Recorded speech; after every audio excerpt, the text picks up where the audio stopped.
I'm Loly Rico, the co-director of the FCJ Refugee Center. My role is to manage the settlement and integration area, as well to do some networking and admin. And for me, the Human Rights Declaration means equal to women's rights, because in the Human Rights Declaration appears that give 20 basic items, which is the right of freedom of expression, the right of choice, the right of vote, the right of housing, the right to be independent. And I mentioned just the most important, and it's one of the most important for women. For the women is that in around the world, many women, they have been prohibited that right. And in some parts of the world, they don't have the right to have a house. They don't have a right even yet in some places to elect even with whom they will live.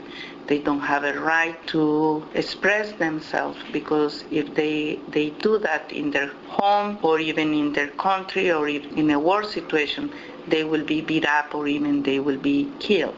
The right to choose what they will do with their body, or the right how to dress, still is a violation against them. And when I'm saying that the Human Rights Declaration is equal to women's rights is because at the declaration is very clear our rights as a human being, and to give a value as a person. And women, that's what we are saying, is a person that also they have the right to be protected. And here in Canada, they have the right not just to be protected, but also to be themselves. And it is something that how I see it on every day of my work. When the woman comes to our place, the first thing that we do is a welcoming, because most of the time when they come, they have been going through a hardship pathway that they lost trust. And the first thing is to welcome them in a way that they start gaining a trust on people, but also trust on themselves. And for me, that is so important, because here in our center, what we try is that they start living with dignity. And how we do that is that they have the right and access to communication, even though wherever they come from, they have the right to communicate and to learn what are their rights here in Canada.